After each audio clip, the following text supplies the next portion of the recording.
Hi, this is Plum, and we are on Faith's Edge with Joe Taylor. If you're not physically fit, you will not be able to fulfill God's purpose for your life. Well, thanks, Plum. It was great meeting you. My conversation with Plum is coming up in a few weeks. We'll talk about her new book, CD, family, faith, and her willingness to fight for what's right.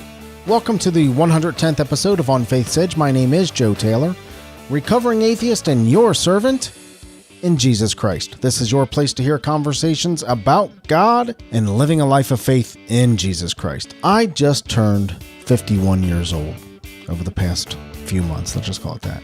And I start to thinking about being into the final quarter, or if I'm optimistic, the final half of my life. I'll be honest with you, it's becoming harder to stay in shape. I'll bet I've lost 30 pounds 30 times in my life, and I find myself on that path again. And I start thinking about retirement and what all that means. And to be quite honest with you, I don't ever see myself retiring. It's not so much of a money issue as it is, I don't want to stop moving. I don't want to retire in the traditional sense. I know people close to me that just stopped when they retire. They stopped moving, stopped thinking, and generally stopped engaging in life. I won't do that. As I grow older, I want to have a vibrant, energetic body, mind, and spirit. That's why today's conversation with my friend Tom Thompson couldn't be more timely for me personally. Tom just released his third book, Get a Kick Out of Life. Expect the best of your mind, body, and soul at any age. We last spoke with Tom on episode 63, where we talked about his book, Kickstart. He's an author, coach, and sought-after speaker. He holds the world record for being the oldest athlete at 61 years old to score in an NCAA football game. Tom is 69 years old, but looking at him, speaking with him, engaging him, you would think he's 15 years younger.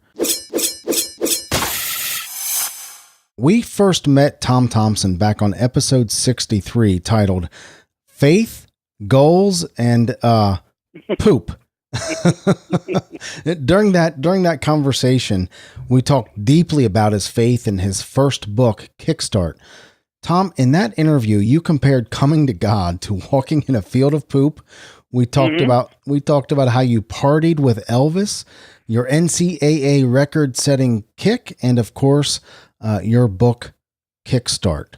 Listeners can hear that conversation at onfaithsedge.com/63. That's onfaithsedge.com/63. Now we can go back to episode 63 for more details, but Tom, briefly tell us your story from your real estate business to some of your life struggles, your NCAA record-setting kick, and right up to your new book, Get a Kick Out of Life. Expect the best of your body, mind, and soul at any age. I guess the best place to start is when I, realized that I didn't need God. I could do it on my own. And I was 19 at the time. Now, keep in mind, my life at that point was already in the field of poop, but I didn't know any better because, young people, they've got all the answers, but they don't know what questions to ask. I was that on steroids. The worst thing that can happen to a young person like that, in my mind, is they all of a sudden end up with a lot of money. My father had passed away, and I had much more money than sense, and figured out a way how to spend it as fast as I could on the dumbest things I could.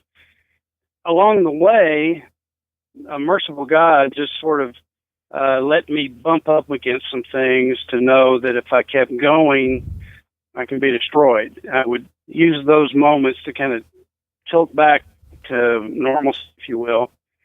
About the time, I guess near the age of 25, I'd gone through all the money. I'd been married and divorced once, but in the meantime, like you say, I'd been through all the stuff, meeting Elvis and spending time with him, doing all the travel I wanted to do, having all the cars I wanted to have, but there just wasn't any sense of fulfillment at any level in my life. I was raised Catholic, so by the time I was 16, I was done with any kind of organized religion. After having gone through a lot of that junk, as I mentioned, I was beginning to, wonder, was there really a God, and who I didn't need, as you recall, I mentioned. I overheard some people standing in line at a restaurant mentioning a small non-denominational church. It was one of the Dallas Theological Seminary churches here in Dallas. It just made me think, well, that's not necessarily a religious type church. I'll go check it out. It was an Easter Sunday. I think I was 24 years of age, and went to the service. And the gentleman that was preaching, he wasn't what I either generalized as someone talking about God. He also he wasn't stereotypical in the sense that he was talking to us. It was more like he was talking with us. In other words, instead of the general talking to the troops, he was a non-commissioned officer that had been shot at himself. When he presented the gospel, I finally understood who Jesus was and why God sent him. And so right then and there, I got saved. Now, there wasn't any, big noise. There wasn't any giant epiphany for me. Although I do remember in my spirit, so to speak, saying, he made the blind to see. So I was able to see God's purpose of sending Jesus. From that point, I spent from 24 up until 40-something years of age just being saved. And that meant I would go to church on Sunday and then try to be good all week. And by the time I showed back up at church, I had a whole bunch of junk still. And I just, and I'd go from one failure to the next, one marriage to the next, one failed business deal to the next. I mean, it was just as soon as I thought I was getting off the ground, it come crashing down again. And it was finally just one time I called out to God and said, Lord, I need to have reality to my faith. I can't keep going on like this. And it wasn't too much longer after that someone invited me to a charismatic church, which I thought if I had gone to, I was going to go to hell, because that's just the way I was, that was described to me. I'd gotten to the point that, God's God, and he can work however he wants to, and I'm not going to confine him anymore, because it wasn't doing me any good. I remember going, and I sat as far back in the church as I could sit, because if it got crazy, I wanted out in a hurry. And the conviction's less back there. Yeah, of course. and I could always use the excuse I was going to the restroom. Sure. But anyway, after I kept coming back, and on the third time back is when I fell under the conviction of the Holy Spirit, and all I did was weep completely through the service. And at the end, there was the invitation. I went forward, and this is really surreal as I think back to this. But when the pastor came to me, all he did, he put his hands either side of my neck and just said, "Sir, get your life in order." And that was it. It was sometime much later, and I'm going to kind of speed this up for you a bit. But standing behind him up on stage was the woman that was going to end up being my wife. But I didn't know that then. But I just remembered later that that's where she was standing when that particular thing occurred. Well, simultaneous to all of that, God just sort of said, if you want to see if I'm real, stick around. So I did. And, Joe, that's when I went from having Jesus as Savior to also having Jesus become my Lord. And when that happened, my life did a 180. Now, a lot of times people think when that occurs that everything's going to get really good. What happened to me was things got even worse. And a lot of this is chronicled in Kickstart, where I went from making lots of money to not making any money to, I'm talking about, I was making $75,000 a month to $75 a month. Then after Teresa and I married, family of four lived on less than $14,000 a year for 3.5 years. We didn't have a telephone for 2 years, homeless 6 weeks, didn't have a refrigerator the first year our daughter was born. Anyways, it was awful at a bunch of different levels. However, we just hung tough. I mean, I wrote a 37-cent tithe check, but we just kept plugging away. What I found that can happen to people is if God has a purpose for you, in some cases, he may have to strip you. And it's not like a season of the money not being there or not being well or whatever problems. It's more than a season. He literally has to, get it all out so he can do something with you. What was the life event that took you from $75,000 or series of life events that took you from $75,000 a month to $11,000 a year?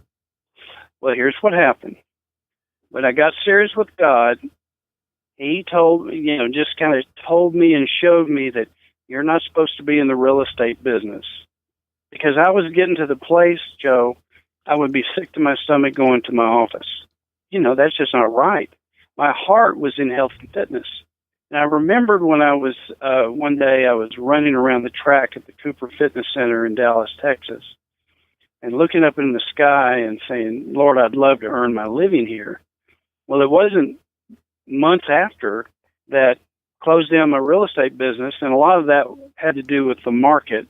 This is back in the mid-'80s when the savings and loan crash occurred, and here we are in Texas, and everything was redlined. I mean, they weren't making any loans, and I was a full-service real estate company that a lot of these developers that were losing their buildings to lenders, they were managing their real estate, and so I was losing, the leasing of properties and whatnot. We didn't have a very strong brokerage presence, but we utilized that to help lease office buildings and so forth.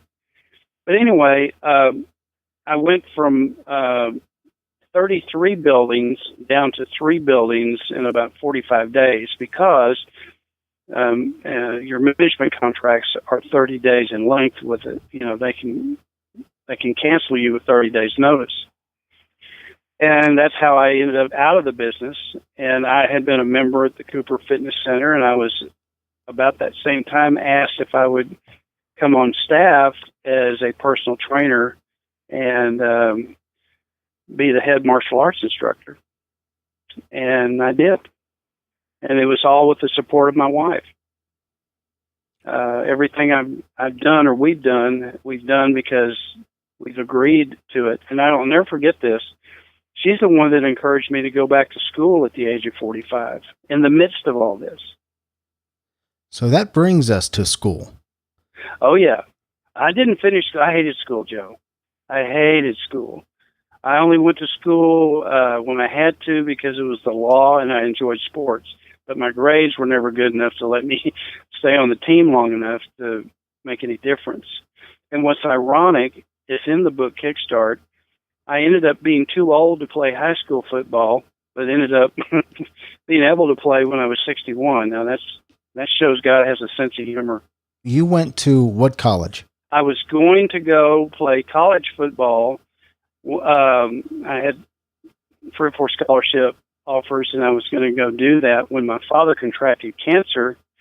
And I just didn't want to go to college and try to do that while he was sick. Now, what's compelling to me now, had I gone and even played a year or a day, I wouldn't have had eligibility to kick at the age of 61, which shows me I wanted to play at 19, but he wanted me to play for him at 61. So that's another thing that I've learned over the years is his timing is all for what he wants done. And at the same time, he knows the desires of your heart. And you may think your time is done, but it isn't. So you go from so here you are, you graduated from a military school, and I'm Certainly there's a story behind that. Oh yeah, that's how I got there. Mm-hmm. And I bet we can guess. And then through circumstances, you couldn't play a single game, not a minute, not a tick of the clock of college sports whatsoever. And then you started your career. You came into the real estate business, very successful. And that brings you to Austin College at what age? Well, Austin College was at the end. I went back to school, like I said, at the age of 45, and I went to LeTourneau University and finished my undergraduate degree there. Then went to University of North Texas and earned a master's degree in kinesiology there.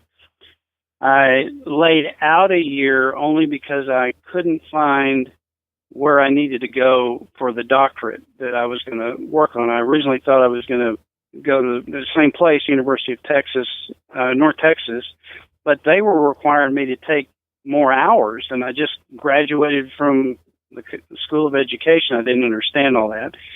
So anyway, all that was again in God's timing, and a year later I enrolled at Regent University in a PhD program for organizational leadership. While in that program, I went through all the coursework. At the end of the coursework, Regent began to offer what's called a Doctor of Strategic Leadership, which is an applied degree. And I was interested in doing that as opposed to getting a PhD. So that's how I finished at Regent. Now, I finished at Regent in 2002. And in 2007, I'm reading the story of Mike Flint, who at 59 went back to college to complete his senior year on the football team. Well, being in the health and fitness industry and being an author and interested in that sort of thing, I contacted a co-author of Fit to Lead, and we discussed writing a book based on the premise if you maintain fitness throughout your life, when you get older, you might be able to do that sort of thing. Well, in our concept talks, I made the comment, well, what do you think about me going back to college and trying to make a football team as a kicker? And he said, sure, because it wasn't him. And so I, started sending emails to the NCAA and finding out about eligibility. And anyway, I'm trying to make the story short. I ended up, there were two schools that I could have attended near the Dallas-Fort Worth area. One was in Waxahachie, which is south of Dallas, and the other is in Sherman, which is Austin College, which is north of Dallas. I chose to go to Austin College for two reasons. One, it has a tremendous academic rigor. It's on par with Rice and Stanford and Dartmouth, and I mean, you got to be very smart to go there. And I wanted to be able to demonstrate that when you're older, you can still do that sort of thing, even with your mind. Now, keep in mind, I have a terminal degree, and then the NCAA eventually says you can have your year of eligibility, but you have to do a year as an undergrad first. So I went to Austin College for 1 year and then was able to play the next year. Now, a lot of people would have said, no, I'm not doing that. But my wife and I looked at it as an opportunity to build relationships. Mm-hmm. And then in the first place, a football culture at a college is unique. And you just don't drop in and say, hey, I'm an old guy and I want to play football. We kind of had to make sure we weren't upsetting the apple cart, so to speak. Again, the rest is history, so to speak. I mean, I'm still there as a coach and a professor in the Leadership Institute there. My daughter's a cheerleader, and this year my son is the team man for the football team. He runs out and gets the team when we kick off. So it's just a real huge blessing to be up there. Tom, you can't just say "and the rest of history" and not tell us what the history part is. Now, we can go back to episode 63 and check it out. Okay. But, all right. Well, here's what happened. I did make the team, but that wasn't just, wasn't like bells and whistles after that. I had to work very hard. I had a serious injury I had to come back from. Let's remind everybody, you made the team at what age? At 60. 60 years old. 60 Yes. years old, NCAA college football team. Go ahead. Correct. And the way they do it at Austin College is the kickers are treated like the players. I did all the conditioning they did. Now, I didn't do the amount of weight, but I did the same weight protocol and modalities that they did. So I was training when they trained and conditioning when they conditioned, and then doing my kicking stuff. Then we didn't know if I was going to be able to play at all anyway, because the coach we had was an old school Texas high school legend coach who was now coaching in college. And there was nothing he ever did that was for mercy. If he put you on the field, it's because he knew you could do it. Mm-hmm. Well, about 2 or 3 weeks before the end of the season, and we're coming up against playing our biggest rival, I had just a phenomenal kicking session. I was outdoing the other kickers, one of which was an all-conference kicker. And the coach came up to me and said, if you keep kicking like this, I will put you in the game. But I had to prove it to him. And I still didn't know up until that last game if I was going to kick or not. In fact, what he said was, closer to that game, I will put you in to kick the extra point after our first touchdown. Okay, well, we're playing Trinity University, who for Division III football in our conference and everything, that's like Texas, Oklahoma. And if you know any history behind that game. So we score a tying touchdown early in the second quarter. Now, I don't expect, I'm an old school guy, so when I played in high school, I didn't go on a field until I was told to go. So I didn't go immediately out there just because he said he might. I had to be told to go out there. And so I go out there, and I was able to tie the score, which to me that said a lot because I was able to contribute to the effort. And he didn't do it just to check it off the list. He did it because he knew it was going to help the team.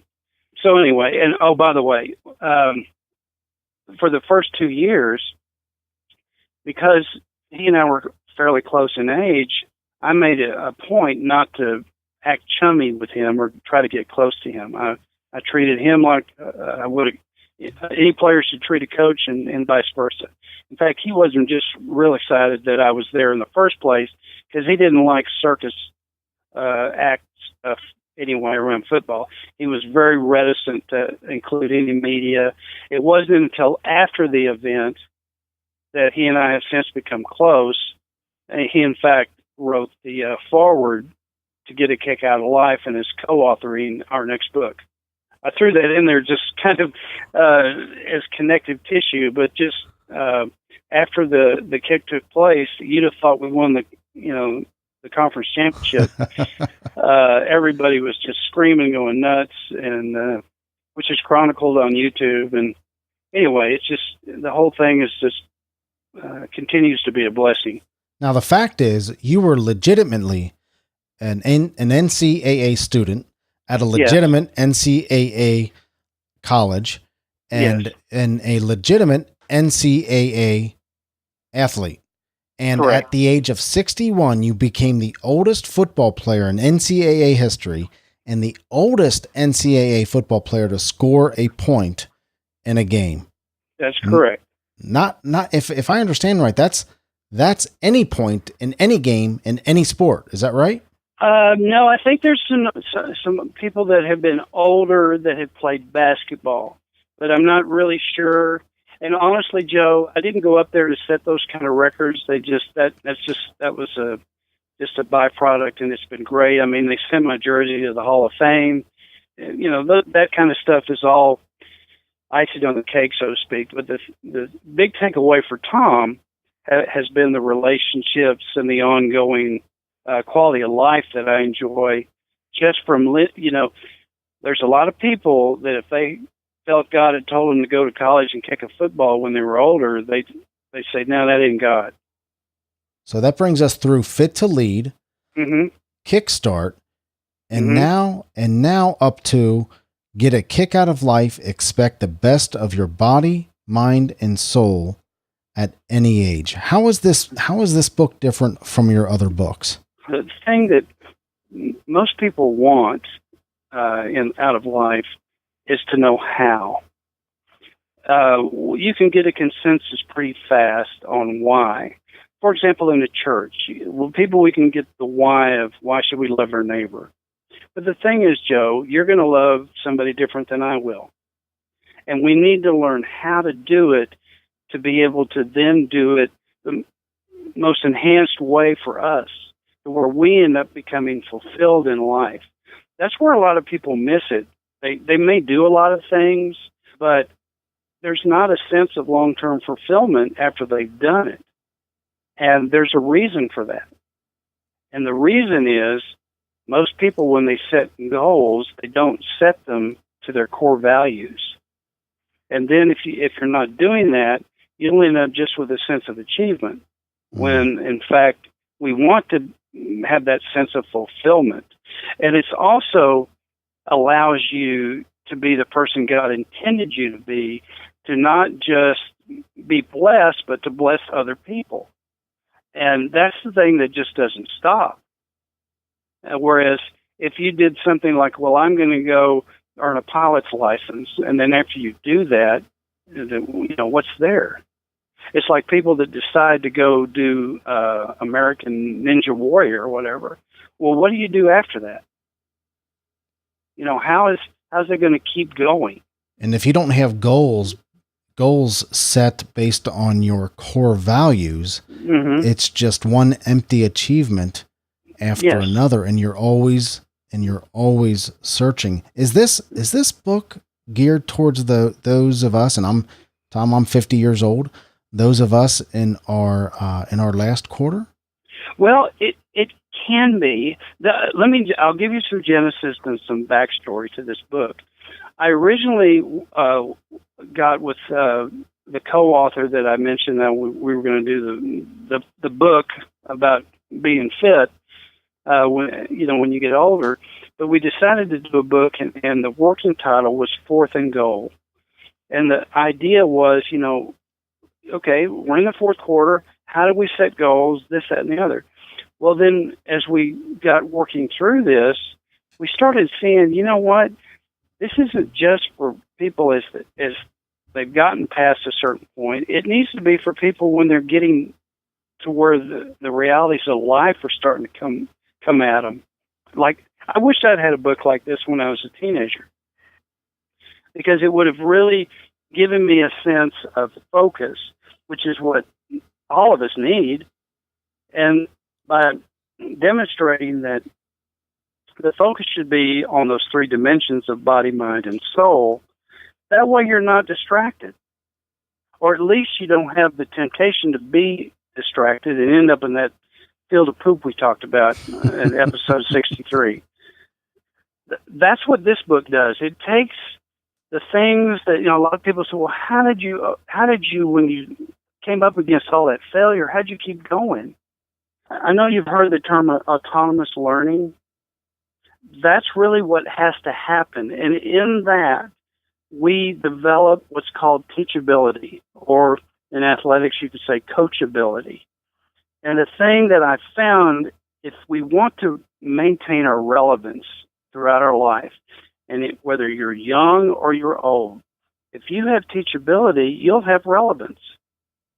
The thing that we need to, I think we need to do, is learn to listen for and recognize wisdom and then apply it.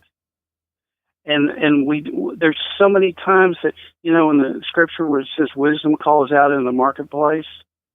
Mm-hmm. Well, that's what I'm talking about, is that God is giving us wisdom constantly, but we have to tune ourselves as to who we are and who He is, and get that to come together so we can see that wisdom manifest in our own life.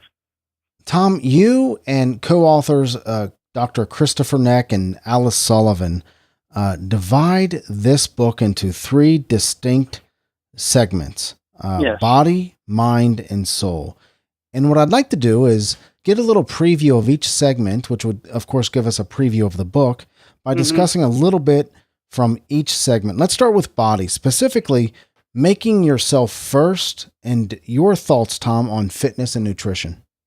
How often have you seen or been aware of, just by watching television or reading popular press or anything, about how people can look like they did when they were in their 20s if they just either go on this diet program or join this gym?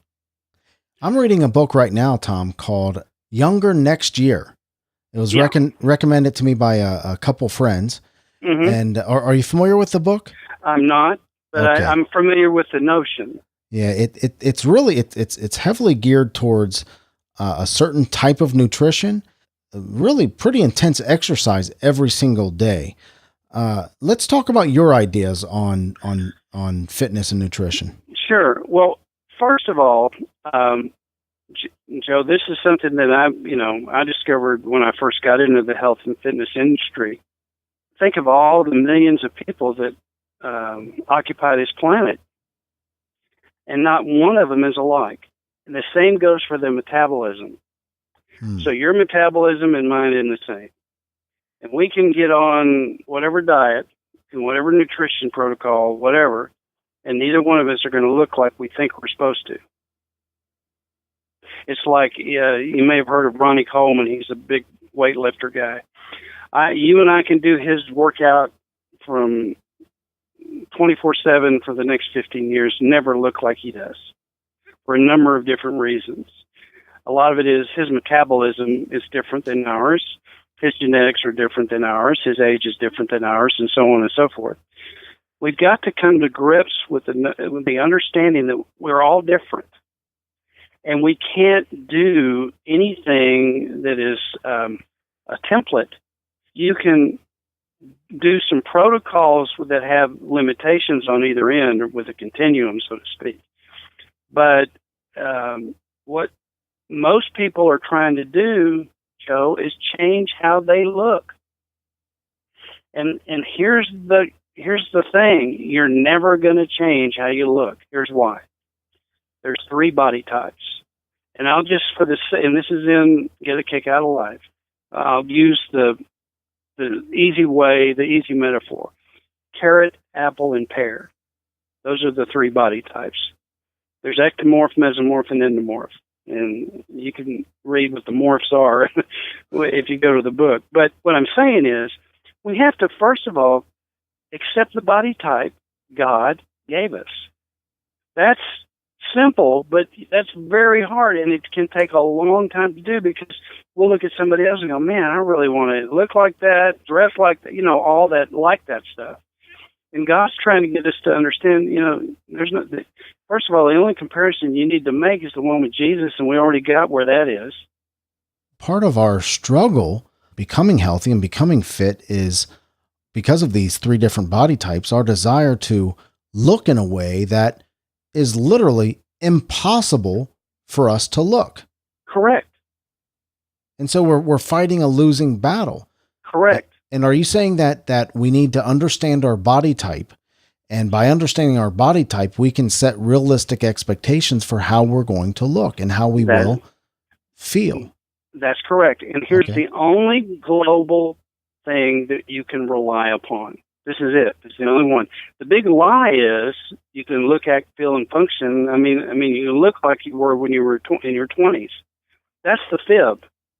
That's the fib. The truth is, if you exercise, and when I say regularly, it means that you're not compulsive, but that's your lifestyle, is to get some sort of exercise in, and it doesn't need to be where you're dragging a leg back to your car. It just means that you're doing something, some physical activity. You can look, act, feel, and function 10 years younger than your chronological age. I just turned 69, and I don't look 60. And I don't function like... honestly, Joe, my lifestyle is that of a 28, 29-year-old grad student. I'm going to do a study one day soon with a friend of mine that he's the president of Texas Tech Health Sciences Center and a co-author. And here's the study. We can quantify how much blood Jesus lost when he was scourged. We know how many miles a week he walked during his life. We know how much the cross weighed. We know how far he walked once he had to carry the cross before somebody had to help him. So here's the study. By the way, Jesus walked 53 miles a week back then. Okay? And then he was a carpenter, so he was physically fit. And this is the hypothesis. If you're not physically fit, you will not be able to fulfill God's purpose for your life. So here's what we're doing. We're going to take a blood draw of a fit 33-year-old male and an unfit 33-year-old male. We're going to have them carry an object, the equivalent weight of the cross. Our hypothesis is the fit man will be able to carry it the distance Jesus did before somebody came to help him. And the unfit man won't. So unless you're physically fit, you will not be able to fulfill the purpose God had for your life. Now that's where I'm coming from with how we deal with exercise and the body. That's a powerful statement, Tom. That's a powerful statement because we can look no further, frankly, than some of our spiritual leaders who are, frankly, not physically fit. They're the worst cohort of all. Did you know that? They are the most unfit cohort on the continuum. And for that very reason, Dr. Cooper in Dallas will give a pastor a type 2 physical for $500 or insurance, and it's regularly like a $4,000 physical because his heart's for pastors. No, absolutely, they're in terrible shape. And I don't know if you how much awareness you have of the military, but I will tell you this. The physical fitness protocol for a basic recruit is different from that of a Navy SEAL or a Ranger or Delta Force person. And the reason is their mission is different. The harder the mission, the more arduous the protocol. And so that's why pastors need to be fit. So the long and short is, if you want to fulfill God's purpose in your life, and frankly, what Christian doesn't? I mean, how many times have we been in a conversation with Christians and they are saying, I just want to know what God's purpose is for my life. I want to know what God's will is for my life. Well, what you're saying, Tom, is you're not going to, even if you did know it, you're not going to be able to do it in the shape you're in.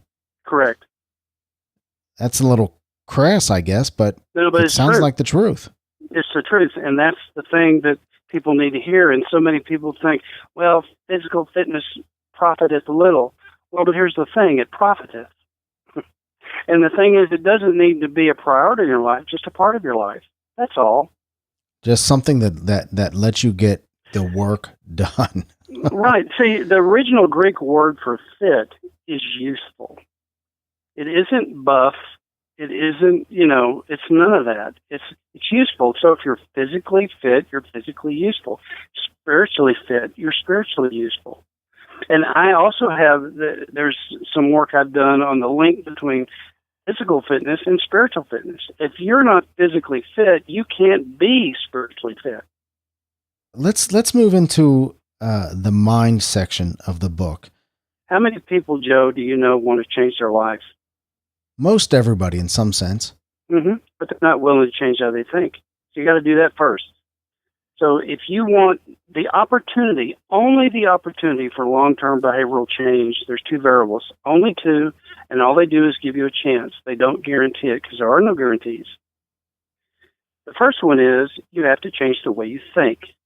The second thing is you have to submit your will to that new way of thinking.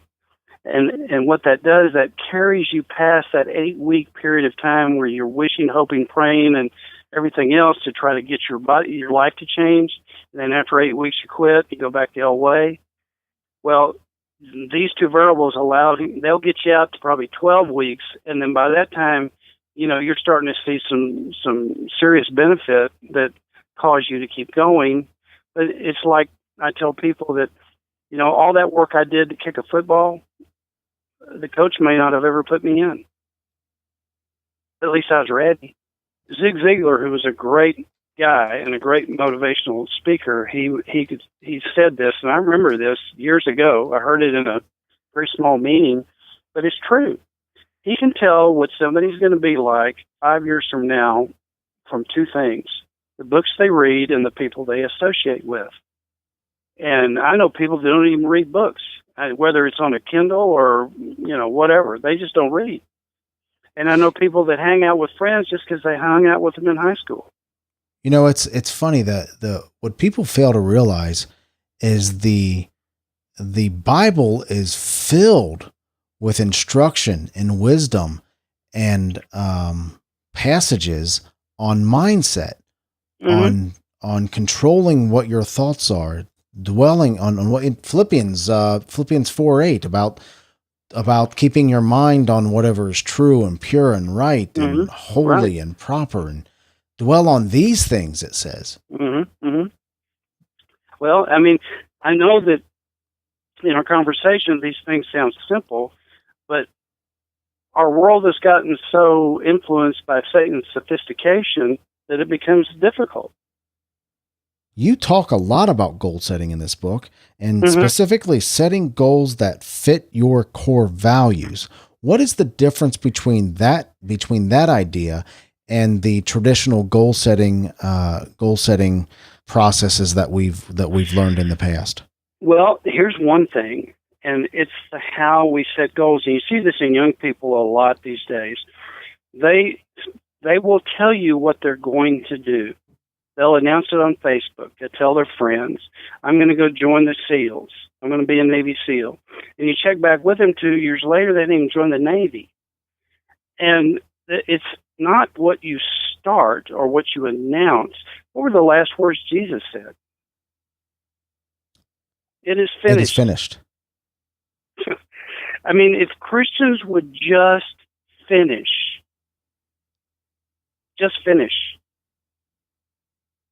How do we do that, though, Tom? I mean, I hear what you're saying. I mean, really good stuff, and simple, and not easy, but simple, but practically. I mean, we set goals with good intentions. We write them down, and we do the SMART goals, and then we do the smarter goals, and then we try to isolate those goals into what's most important to us. And then we try to take those goals and move them out and spread them out throughout the year so we're not overwhelmed. 90% of New Year's resolutions, if not more, never see the light of day after the first month. Okay. What are we leaving out? You're leaving out the most important part. You're not listing the behavioral limitations you're willing to impose on yourself to reach those goals. Here's the thing.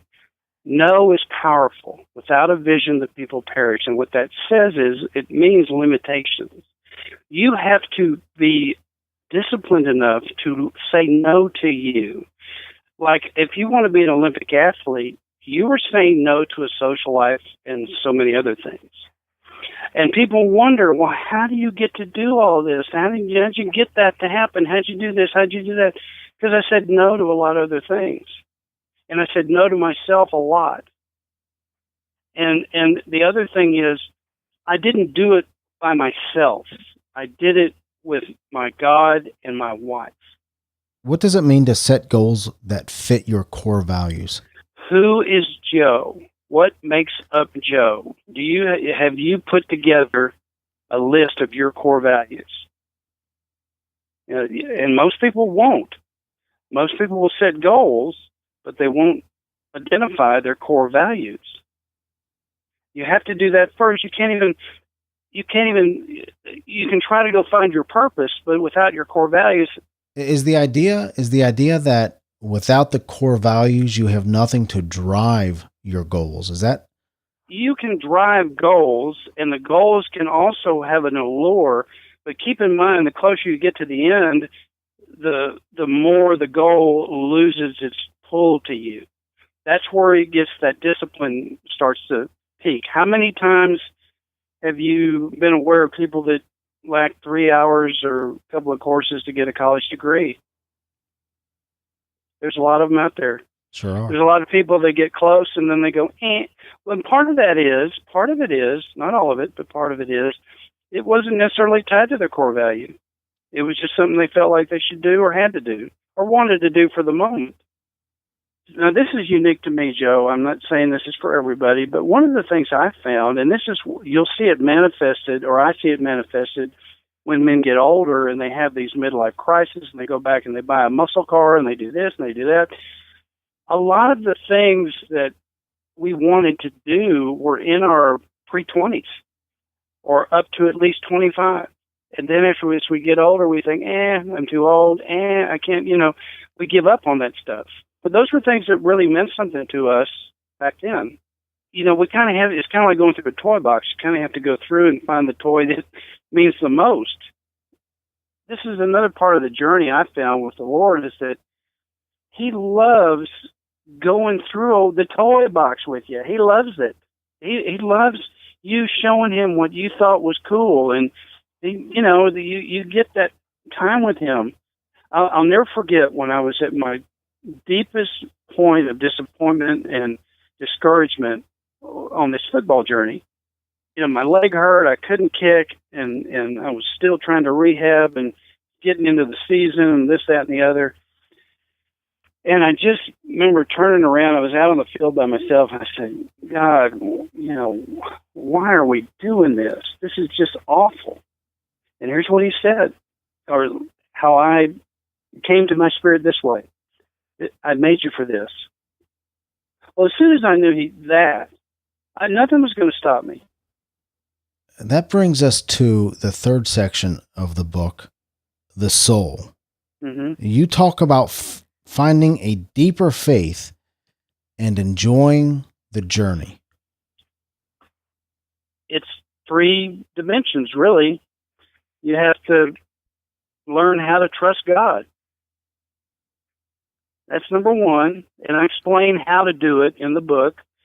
Then you've got to develop knowing Him, and then you go from knowing God to loving God. Tells you how in the book, or a way, not the way, a way. And because people have to adapt some of this to their own person. And then the other thing is, strengthening your relationships between your family and friends, and realizing that your wealth are your relationships, is not your money. How significant is it to enjoy the journey, Tom? Oh, it's vital. Even when it's crummy. Wow, that's a good point. Yeah. If you say to yourself, okay, this is not going the way I would like, well, that's a clue, because here's what I found. Anything worthwhile in life that's worth doing will challenge you to quit at least once. At least once. I can't tell you how many times I wanted to quit my doctorate when I was working on it. I said to my wife, I've got a master's. Why do I need that? She said, you keep going. Don't quit. I remember there was a gentleman that wanted me to train him as a personal trainer. And so I said, well, let's have lunch and talk. Because the one thing you want to be able to do is not change outcome. You want to change behavior first. Because if you don't change behavior, the outcome is never going to happen. So when we were talking, I said, well, here's what I'd like for you to do for the next 30 days. For lunch, just eat a big salad. And he looked at me and says, I hate salads. Well, I knew right then I couldn't train him. I would go back. I hated school, Joe. I hated school. Because what happened was I went from hating school to loving learning. And that's what they don't teach in public schools anymore. They don't teach, well, they didn't teach it to me at all. You need to teach kids how to love learning and how to think. None of which occurs in the public education. None of it. And that's why it's like a license plate factory. They just stamp out diplomas. I mean, you wouldn't believe the emails that I get from some of my students when I send stuff out of the questions that they say to me. And I'm going, really? You're really asking me this question? And not that it's a bad question, but I mean, I don't understand why they don't understand. And a lot of it is they just want to check stuff off the list. Tom, do you think you naturally have this drive? You're 69 years old, brother. In many cases, people are sitting down and trying to just make it through the end years of their life. And Mm-hmm. and you're starting new careers, a father to an 11-year-old.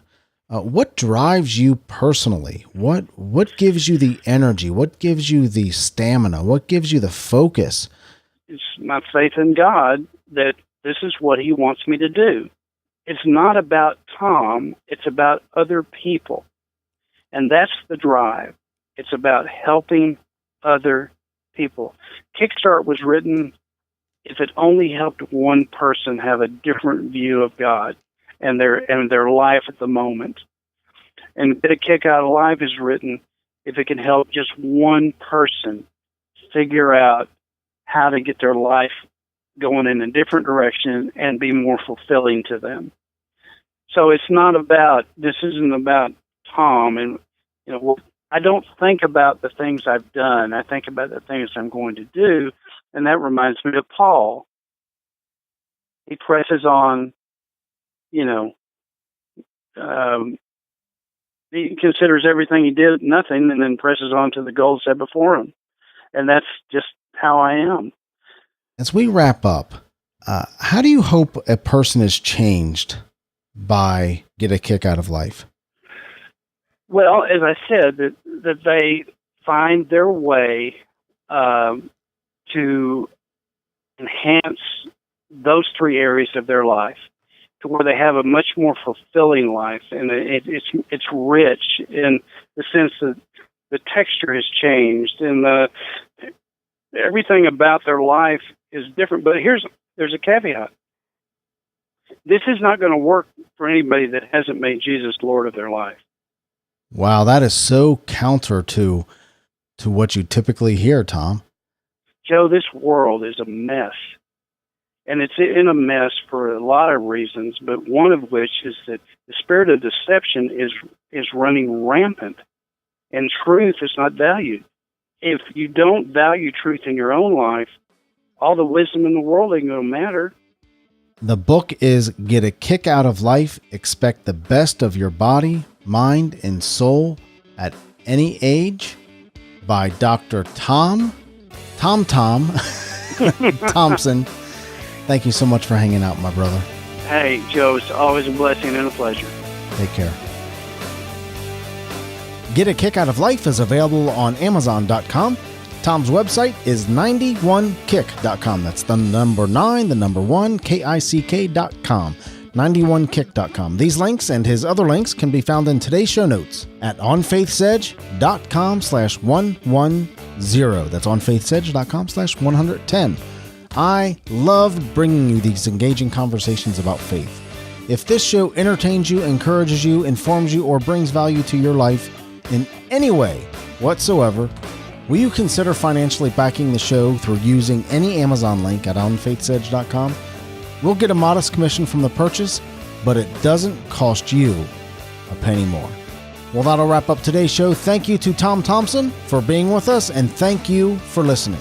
You mean a lot to me, and you mean a lot to this show. Remember, God is real. He loves you, and so do I. God bless. Thank you for listening to On Faith's Edge. You can subscribe to the show via iTunes, Stitcher Internet Radio, or your favorite podcast app on Android, Apple, or Windows devices. To reach out to Joe or leave comments about the show, visit onfaithsedge.com. You're important to us, and we would love to hear from you.